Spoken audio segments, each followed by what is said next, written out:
अध्याय 10। फिर उसने अपने 12 चेलों को पास बुलाकर उन्हें अशुद्ध आत्माओं पर अधिकार दिया कि उन्हें निकालें और सब प्रकार की बीमारियों और सब प्रकार की दुर्बलताओं को दूर करें। 12 प्रेतियों के नाम ये हैं।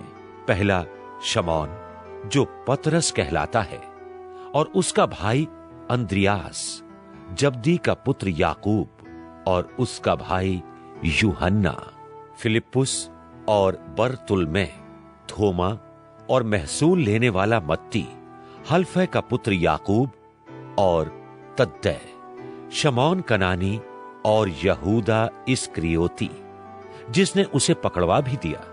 इन 12 को यीशु ने ये आज्ञा देकर भेजा कि अन्य जातियों की ओर न जाना और सामरियों के किसी नगर में प्रवेश न करना, परंतु इस्राएल के घराने ही की खोई हुई भेड़ों के पास जाना। चलते चलते प्रचार कर कहो, स्वर्ग का राज्य निकट आ गया है। बीमारों को चंगा करो, मरे हुओं को जिलाओ, कोढ़ियों को शुद्ध करो, दुष्ट आत्माओं को निकालो। तुमने सेंत मेंत पाया है, सेंत मेंत दो। अपने पटुकों में न सोना, न रूपा और न तांबा रखना। मार्ग के लिए न झोली रखो, न 2 कुर्ते, न जूते और न लाठी लो, क्योंकि मजदूर को उसका भोजन मिलना चाहिए। जिस किसी नगर या गांव में जाओ, पता लगाओ कि वहां कौन योग्य है। जब तक वहां से न निकलो, उसी के यहां रहो, और घर में प्रवेश करते हुए उसको आशीष देना। यदि उस घर के लोग योग्य होंगे तो तुम्हारा कल्याण उन पर पहुंचेगा, परंतु यदि वे योग्य न हो तो तुम्हारे पास लौट आएगा। जो कोई तुम्हें ग्रहण न करे और तुम्हारी बातें न सुने, उस घर या उस नगर से निकलते हुए अपने पांवों की धूल झाड़ डालो। मैं तुमसे सच कहता हूं, न्याय के दिन उस नगर की दशा से सदोम और अमोरा के देश की दशा अधिक सहने योग्य होगी। देखो, मैं तुम्हें भेड़ों की नाई भेड़ियों के बीच में भेजता हूं। सो सांपों की नाई बुद्धिमान और कबूतरों की नाई भोले बनो, परंतु लोगों से सावधान रहो, क्योंकि वे तुम्हें महासभाओं में सौंपेंगे और अपनी पंचायतों में तुम्हें कोड़े मारेंगे। तुम मेरे लिए हाकिमों और राजाओं के सामने उन पर और अन्य जातियों पर गवाह होने के लिए पहुंचाए जाओगे। जब वे तुम्हें पकड़वाएं तो ये चिंता न करना कि हम किस रीति से या क्या कहेंगे, क्योंकि जो कुछ तुमको कहना होगा वो उसी घड़ी तुम्हें बता दिया जाएगा। क्योंकि बोलने वाले तुम नहीं हो, परंतु तुम्हारे पिता का आत्मा तुम में बोलता है।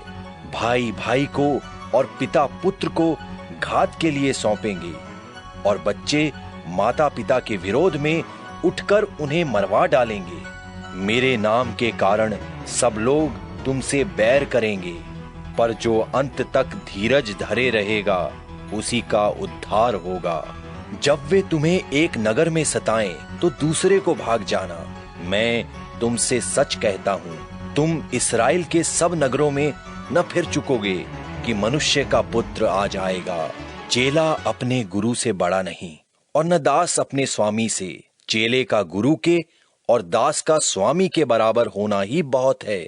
जब उन्होंने घर के स्वामी को शैतान कहा तो उसके घर वालों को या ना कहेंगे। सो उनसे मत डरना, क्योंकि कुछ ढपा नहीं जो खोला न जाएगा, और न कुछ छिपा है जो जाना न जाएगा। जो मैं तुमसे अंधियारे में कहता हूं उसे उजियाले में कहो, और जो कानों कान सुनते हो उसे कोठों पर से प्रचार करो। जो शरीर को घात करते हैं पर आत्मा को घात नहीं कर सकते, उनसे मत डरना, पर उसी से डरो जो आत्मा और शरीर दोनों को नरक में नाश कर सकता है। क्या पैसे में 2 गरइयां नहीं बिकती? तो भी तुम्हारे पिता की इच्छा के बिना उनमें से एक भी भूमि पर नहीं गिर सकती। तुम्हारे सिर के बाल भी गिने हुए हैं, इसलिए डरो नहीं। तुम बहुत गौरइयों से बढ़कर हो। जो कोई मनुष्यों के सामने मुझे मान लेगा, उसे मैं भी अपने स्वर्गीय पिता के सामने मान लूंगा, पर जो कोई मनुष्यों के सामने मेरा इनकार करेगा उसका मैं भी अपने स्वर्गीय पिता के सामने इनकार करूंगा। ये ना समझो कि मैं पृथ्वी पर मिलाप कराने को आया हूं। मैं मिलाप कराने को नहीं, पर तलवार चलवाने आया हूं। मैं तो आया हूं कि मनुष्य को उसके पिता से और बेटी को उसकी मां से और बहू को उसकी सास से अलग कर दूं। मनुष्य के बैरी उसके घर ही के लोग होंगे। जो माता या पिता को मुझसे अधिक प्रिय जानता है वो मेरे योग्य नहीं, और जो बेटा या बेटी को मुझसे अधिक प्रिय जानता है वो मेरे योग्य नहीं, और जो अपना क्रूस लेकर मेरे पीछे न चले वो मेरे योग्य नहीं। जो अपने प्राण बचाता है वो उसे खोएगा, और जो मेरे कारण अपना प्राण खोता है वो उसे पाएगा। जो तुम्हें ग्रहण करता है वो मुझे ग्रहण करता है, और जो मुझे ग्रहण करता है वो मेरे भेजने वाले को ग्रहण करता है। जो भविष्यद्वक्ता को भविष्यद्वक्ता जानकर ग्रहण करे वो भविष्यद्वक्ता का बदला पाएगा, और जो धर्मी जानकर धर्मी को ग्रहण करे वो धर्मी का बदला पाएगा। जो कोई इन छोटों में से एक को चेला जानकर केवल एक कटोरा ठंडा पानी पिलाए, मैं तुमसे सच कहता हूं वो किसी रीति से अपना प्रतिफल न खोएगा।